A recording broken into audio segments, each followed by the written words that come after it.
Aloha, folks. Welcome back to Spike's Breezeway Cocktail Hour. This is part 2 of the Billy Zoom episode. And if you haven't seen the first part, go back and watch that before you watch this one. Otherwise, you'll be totally confused. Where we're picking up, Billy and I just made a jet pilot from Stephen Crane's bar, the Luau in Beverly Hills. And we're talking about punk rock and music and cars and Vespas and all kinds of stuff. And if you're kind of wondering like how Billy ended up in the Breezeway, it's because I've been the graphic designer for X for about 18 years, designing everything from t-shirts to posters to record covers to drum heads and banners that go behind the band, all kinds of stuff. Anyway, I hope you enjoyed this episode. Please be sure to like, comment, and subscribe. And on with the show. Aloha. What do you think of this drink? That's swell. It kind of gets you though, huh? Mm-hmm. Yeah, it's a good one. Make this one at home. It'll light you up. I can never do that at home. It's too labor intensive and too many things. Yeah, no, it's a pain in the ass for sure. But yeah, and I'd be asleep by now with the vodka. See, this keeps you up for a little bit though. You got more to do. Mm-hmm. And you don't eat that thing. Oh no, yeah, don't eat the cinnamon thing. I thought it was going to be some kind of like cinnamon cookie thing. No, it's just like a stick of cinnamon. Is there a show over the years that sticks out the most to you? Like a most memorable show? That we played? Yeah. Oh, no.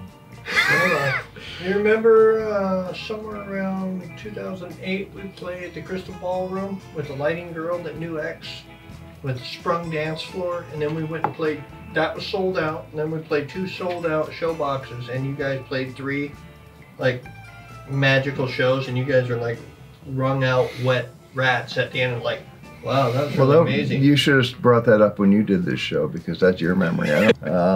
Let's see, shows that I remember. Yeah, I would imagine the South America shows with Pearl Jam were a big deal. They were fun because they were, you know, well, giant stages, thousands and thousands and thousands and thousands and thousands of people outdoors in soccer arenas. You know, 2 nights sold out, 90,000. Yeah. Each night, that's 180,000. Yes, wow. That's a lot of people. We should have been paid more. Although us being there, I don't think had any impact at all. It was sold out before we got put on the bill. Yeah. Well, there you go. Pearl Jam's a big deal to a lot of people. Mm-hmm. There were these fans, Pearl Jam fans in I think it was Chile or Ecuador. Outside the hotel, they had this Pearl Jam T-shirt that was about 40 feet across and about 60 feet long. Really? Yeah, there was this whole plaza was filled with this big T-shirt that said Pearl Jam. They'd all stand out there and go, ole, ole, ole, ole, Pearl Jam, which is Pearl Jam in South America. That was Lima. Who loves Pearl Jam that much? Was it Lima? Yeah, Lima. Oh, I feel bad saying that, but I don't get Pearl Jam. You know, we did 3 tours with them. I like them. They're really nice to us. Yeah. At the end of 3 tours, I could recognize one of their songs, and I heard them every night, night after night. Even Flow I could remember. Oh yeah, yeah. That was the only one I could recognize. You know what I like is there's a '60s song that they redo. It's like yeah, baby, that's a good song. They do a good job with that song. They do a good job on it. It was a horribly corny song originally, but yeah, but I like those J. Frank Williams and Frank Wilson and the Cavaliers. I like those teenage death songs. Yeah, those are good. They're tragic.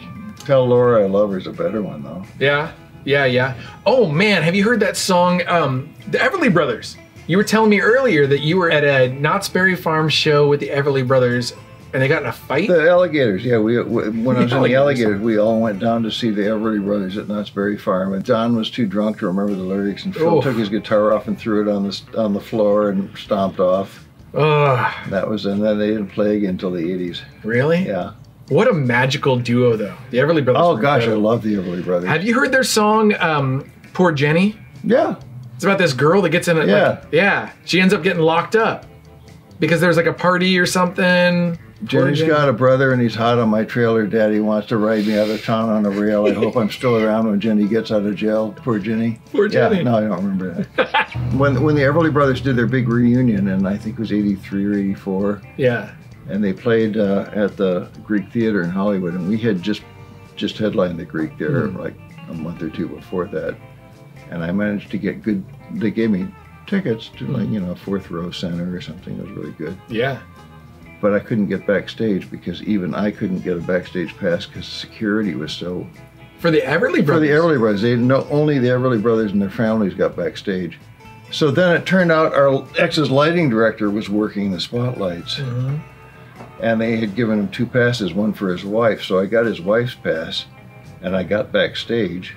And then I was wandering backstage down the hall in the Greek Theater and all the doors were closed. And there was just an occasional little Everly kid running around with an Everly Brothers. They all had Everly Brothers guitars. Yeah, yeah. They were selling those at the time.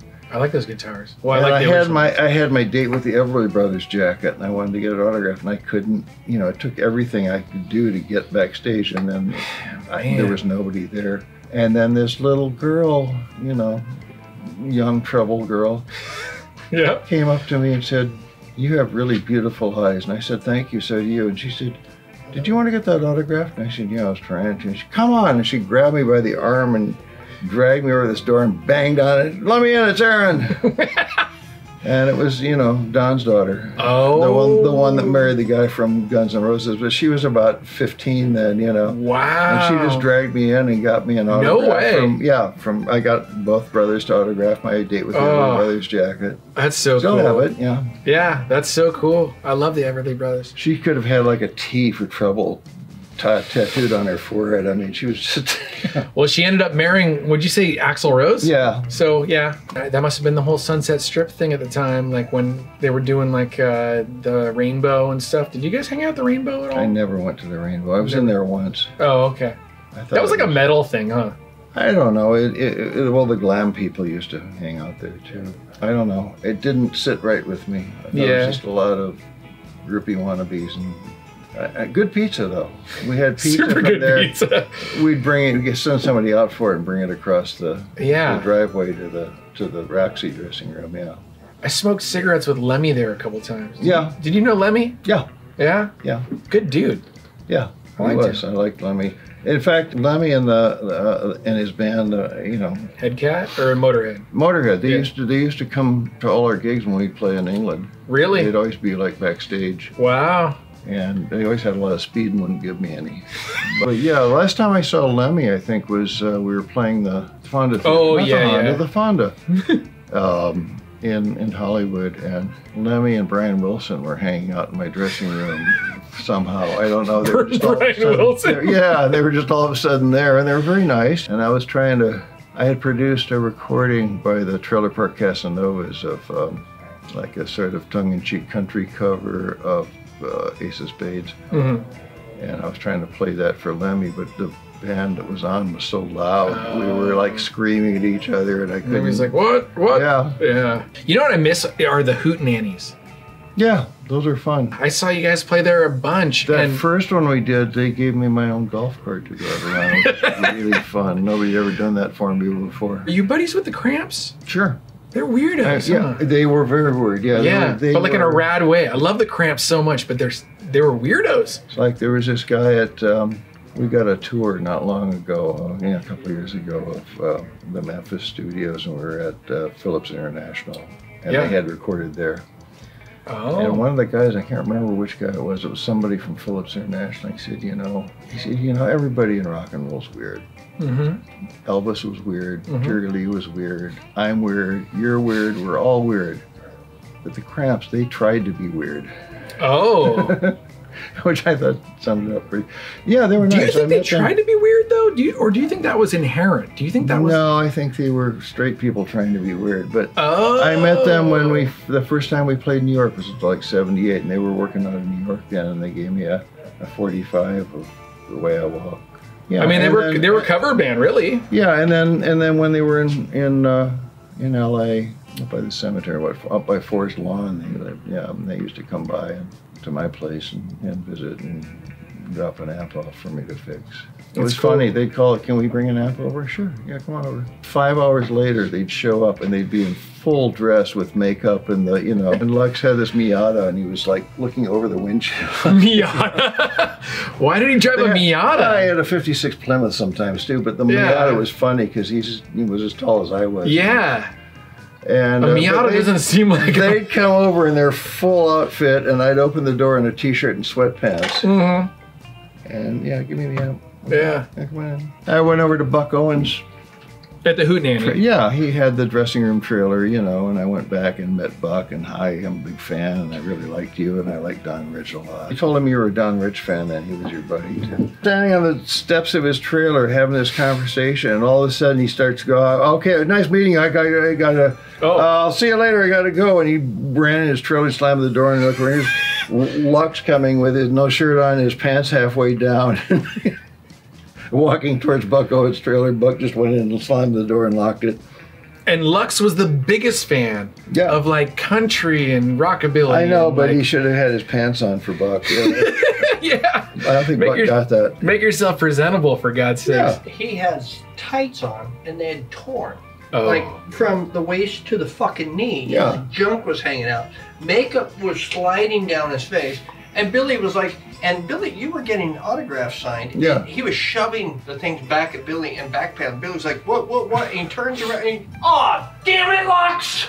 You do this so much better than I do. I was there. You should come over here. That's our janitor. He's really helpful. Wow, that's insane. Buck Owens, though. I was a big Don Rich fan. Well, yeah, Buckaroo's a rad song. Yeah. It's such a good song. It is. Oh. Buck Owens, hell of a guy. That was a good story, huh? Yeah, I like that a lot. Did you make this? Yeah. Yeah? I made the whole bar. Poured resin on there? What was that under there? It's a submariner's crest. My dad was in a submarine. Cool. That's good. I like that. Thanks. He was in the SS Kamehameha. Remember in the 70s, maybe you're too young, in the 70s people used to have those ship's hatch tables. Oh, okay. They were like ship's hatches, and they'd cover them with that resin? That bar resin, yeah. Yeah, okay. Yeah, they weighed about 200 pounds, and I hurt my back really badly moving one of those ones. The Hootenanny is a festival that people don't really, it seems like there are too many young people in the scene now that they don't really remember it. Photos weren't a thing back then, turns out. I'm old and I don't remember it.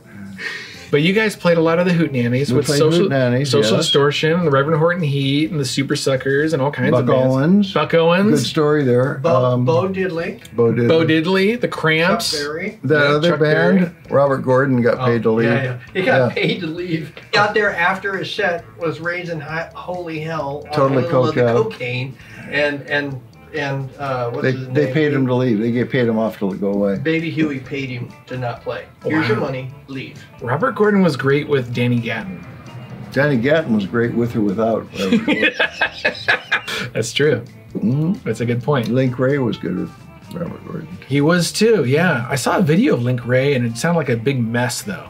That too. That could be that, yes. Was Link Ray a good guitar player? Well, he was very innovative. Innovative, yeah. And he had... I don't really know. I never saw him later on. Oh, okay. Yeah. They opened for X and kind of pushed our set because his wife wouldn't get off the stage. Oh, I know. Nanny. Yeah. That's it. I kind of remember that, but I didn't really watch the set. But Rumble influeed everybody, you know. Yeah, and Rawhide. I mean, Rumble was a big deal, but yeah, Rawhide, Rumble was Comanche. The big deal, yeah. I love Link Ray. I think he was great. Jack the Ripper? I love Jack the Ripper. Yeah. That's a good one. How often do you play the guitar? Do you still play the guitar a bunch at home? Well, in January and February, we were recording a new album. Oh yeah, the new album. That's right. We have a new album. It came out digitally in April, and the actual album came out in August. You have a new. We're having a pandemic. Is that what's going on? We're also selling these shirts, which were designed by. Oh, thank you. Here's one of them. I love that shirt so much. This is my giant. James Dean and Giant. Oh, James Dean. Yeah, that was his pose, and I did that. Yeah. Okay, so if you want to buy one of Billy's shirts, you can go to his. Where do you go? It's Mike knows. It's wait a minute, I knew that.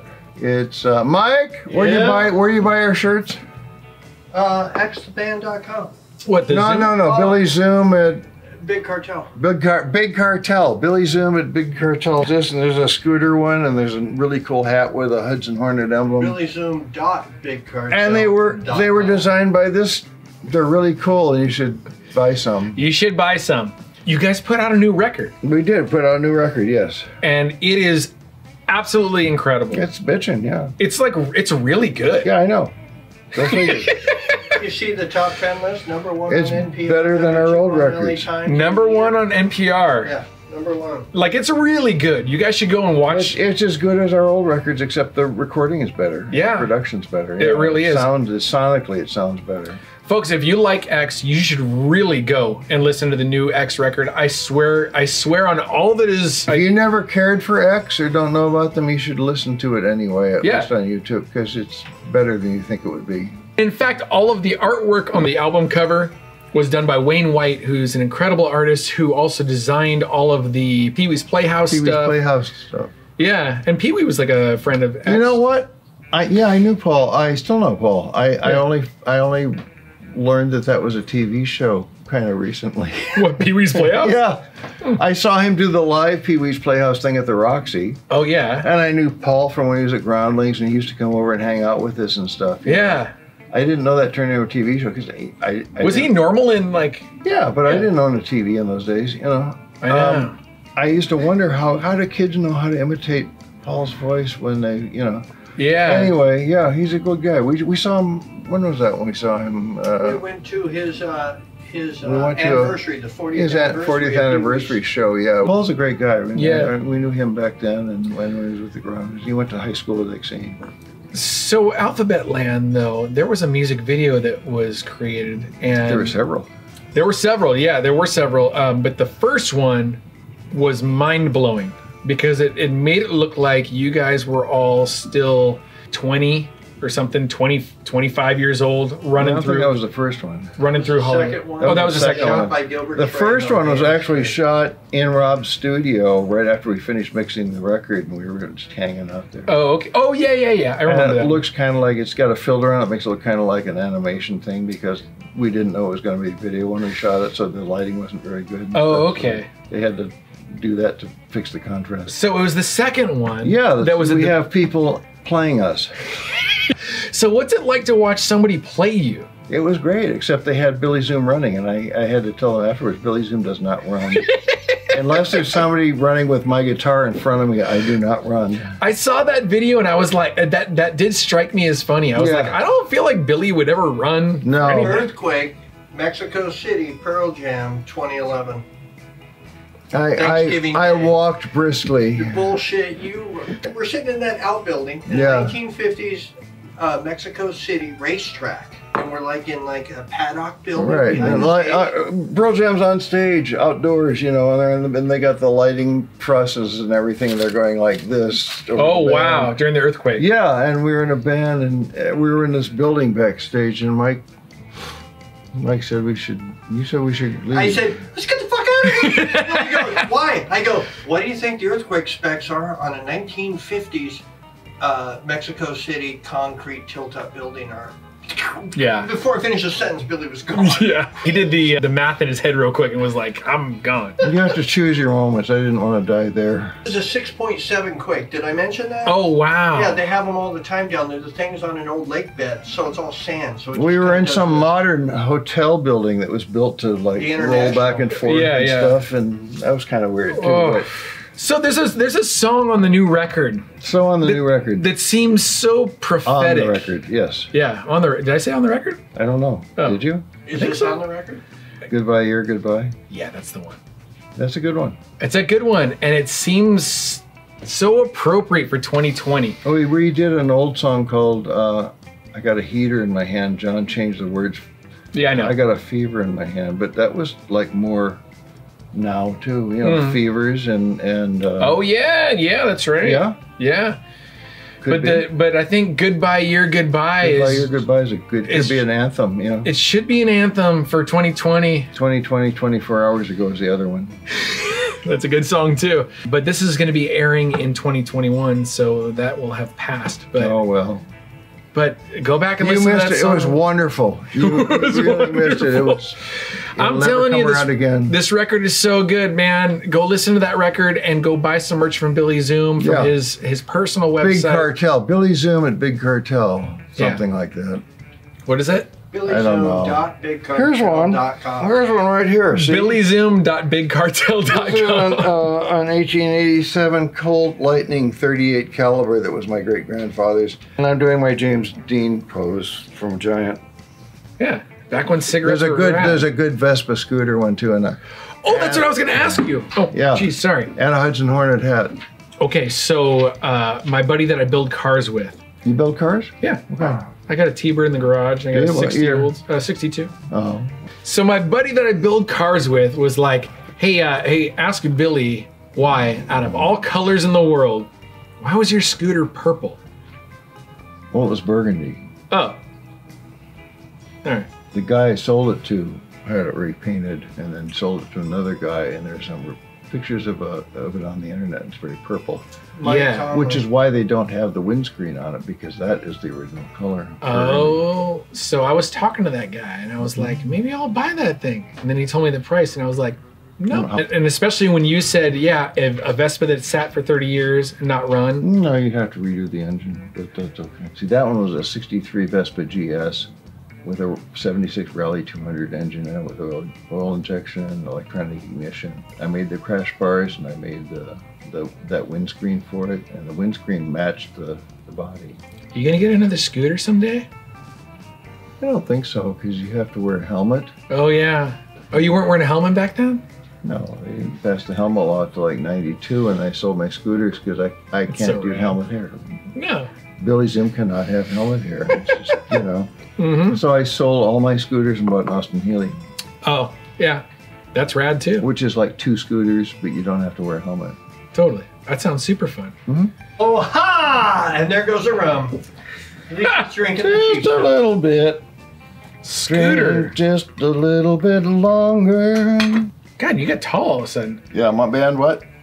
There was a moment in the Unheard Music that I watched back again today. Your big documentary thing that they did in the 80s. Somebody wrote a review of X, and they said the reason that you started X is because you saw a review about the Ramones saying too fast, too short, no solos. Exactly.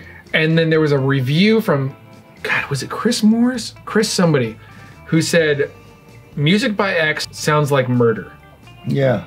That's a reason to start a band all together, right? I've never murdered anybody, and I don't know what it's. I don't think that would have been Chris Morris. Chris Morris was actually a fan of the band. No, I don't think it was. This guy was a fan. He said it sounds like murder. Yeah, I don't think that's a bad thing. Well, you know, the whole thing's kind of noir, film noir. Well, yeah, and that I mean, all kind of murder. My favorite video is the one of oh fuck, bum bum bum bum bum bum bum bum bum.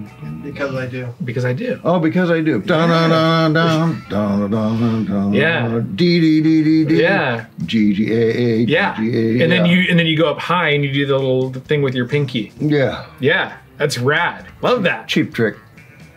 What, the band Cheap Trick? No, it was just a cheap trick. Sliding it up an octave. 3 notes an octave up. Okay. Yeah. Super rad. Do you miss playing live? I do kind of, yeah. I miss having an income. The new album, which I would like to be able to play live. Yeah. And I do kind of, I don't like to admit it, but I do kind of miss playing. Yeah, I know. I see you online, and you have very cold answers. Because, and I don't mean that in a derogatory way. I mean that in a very matter-of-fact way. You're like, sure. Yeah. Yeah. Yeah, but you know what? The bigger the gigs are, the less fun they are. As far as the actual performance goes, because the worse the sound is and the harder it is. Sure, but you still have to have an enthusiastic audience. The audience is fun. The audience is the show. It's cool to hear that you do miss playing the shows. Sound-wise, there's nothing like the Hong Kong in 78, you know. Club 88 was great. I hated the Starwood sound system. The Starwood was the first club in LA to get a modern sound system and sound man where they close mic'd everything. Oh. And they close mic'd all the drums and made them insanely loud, and they cranked the vocals over that, and then looked at me and John and said, well, you guys are already amplified. So, and then so you're battling the drum. Other clubs started doing that. The Whiskey did it, and then and then we had to all get bigger amplifiers. Yeah. So that we could blast as loud as, and then finally they decided, well, we could take the bass direct. But the guitar's still loud. Good luck, yeah. Wow, that sounds insane. Play insanely loud, and then they decided, oh, we can make the guitar, so you have to play really quietly. I was like, I'm 140 decibels because that's what you forced me to do and live with it, you know. So there was a story that your manager Mike told me years ago about playing the Casbah, and the sound guy said, "I'm sorry, I'm sorry, guitar player guy, you're just too loud. You got to turn your amp down." And you went over to Exene's mic or something and said, "Yeah, there's no volume switch on my amp." Yeah, there is no volume on that. There was no volume on that amp. And he said he came over, and he was like, "Well, let me check your amp. Maybe you don't know what you're doing." And he's like, "There's no volume switch on your amp." And you said, "Yeah, I built it." Mm-hmm. And he went, "Oh." And it was what was the reason? I built it that loud so that X's soundman at the time couldn't mess with it. Yeah, that's rad.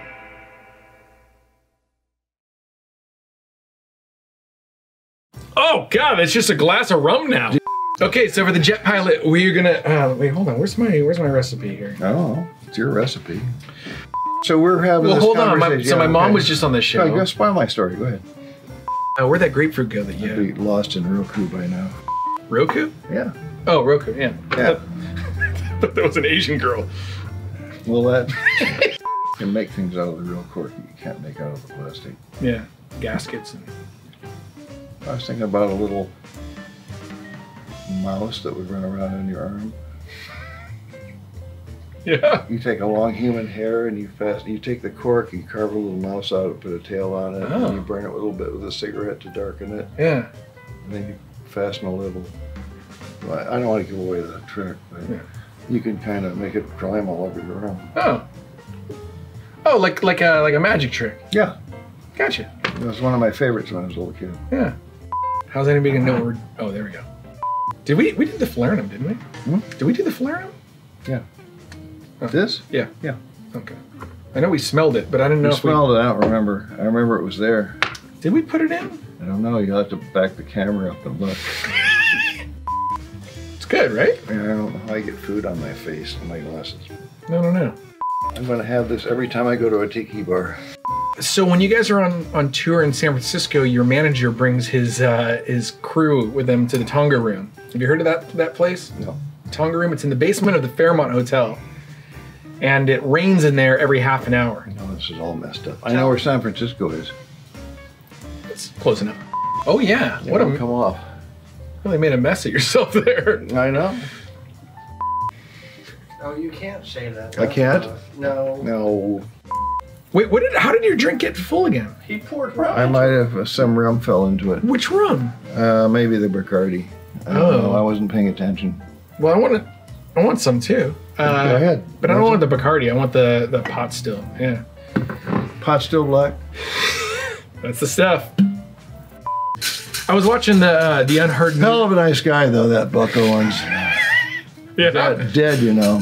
Oh, yeah. Buck Owens? Yeah. Yeah. What was I talking about? The Ramones. The Ramones, yes. Yeah. Good band. We saw them when they brothers was married to what's his name? When they got there. Lead singer. Let me talk. Let me tell it. There's that light. Here we are. We're back. Hi, light. Is that the moon? Is that the moon we see? Looks Pee-wee? Yeah, Pee Wee Herman. And I like Pee Wee Herman.